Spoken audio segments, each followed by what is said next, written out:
Good morning and welcome to Fat Cow Farm. It's potato time. Check this out. So these, I couldn't tell you what they were. I really don't know. But I was pretty excited to plant them, and when I put them into the ground, I thought, oh yeah, we'll just give them a bit of a crack. Now, what's happened is that these potatoes have now finished flowering, and it's been about 2 to 3 weeks after the flowering, and you can see that some of them, the leaves are starting to brown off and everything else, which tells me that it's now time to start harvesting. And check this out. How good's that? So I made a mistake just to start with, is that I put these potatoes under my workbench here in the high tunnel hoop house. And it's been causing me dramas and dramas and dramas because I've been wanting to work and I've got potatoes everywhere. Like it's just mad. But in saying that, the time has now come. So I'm just going through these here and just sort of digging them out. Look, Now what I'm gonna do is keep a lot of these smaller ones. How good is that? Whoever thought that you could grow potatoes in a high tunnel hoop house? It's just fantastic. But all these little ones, I'm going to keep now, and I'll use those ones to start more.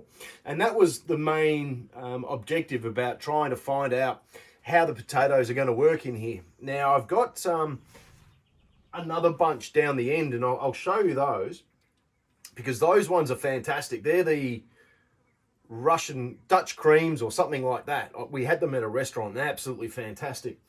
But we're so now that we're starting to build a harvest of potatoes, and that's really what it was all about.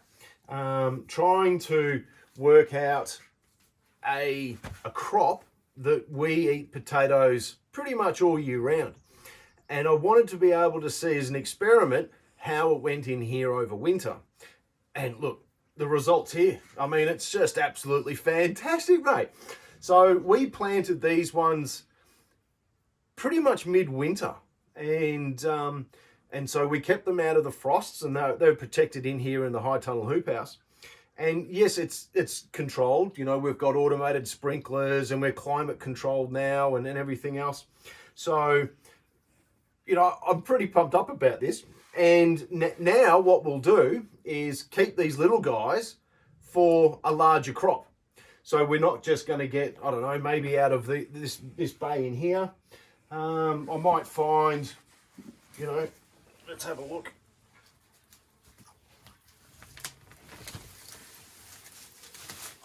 Oh,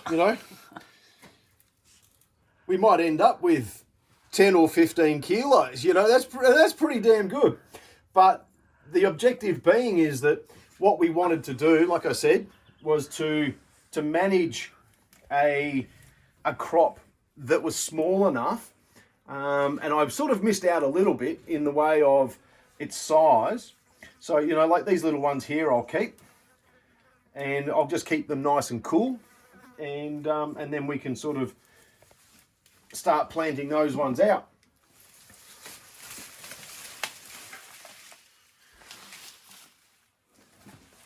So it's all coming together. Check it out.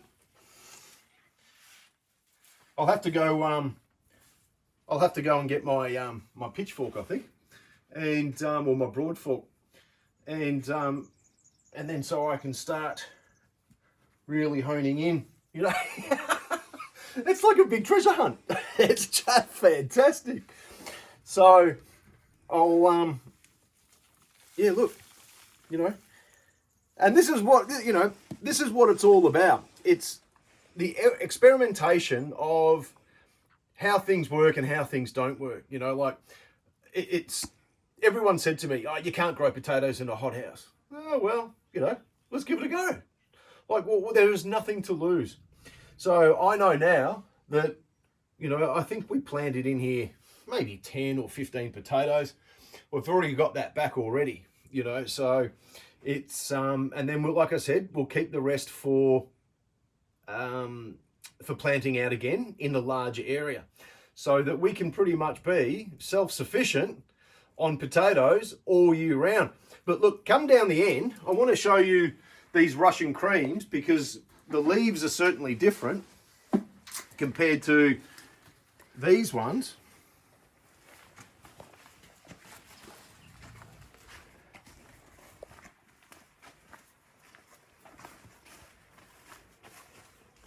So you can see with these guys here, you know, there would have been one here, so that one's didn't take. But we've only planted these ones here probably, I don't know, this is probably about a month old, I would say. So it's still got quite a lot, you know, quite a lot of time to go. But look, you know, flowers are coming. So maybe this is a quicker crop, or in turn, you know, this could be because of the environment that we have in here. It's warm and it's climatized. It's automated sprinklers and everything else. So everything is managed really, really well. So we might find that, you know, these ones here only take 2 months. I don't know. But again, what we'll do is then we'll certainly keep a bay aside for potatoes over that winter season. And then we'll also have a potato crop outside. Yeah, so all about growing potatoes, mate. How good's that? And letting it all work, especially in a high tunnel hoop house. Like and subscribe, and I'll see you soon.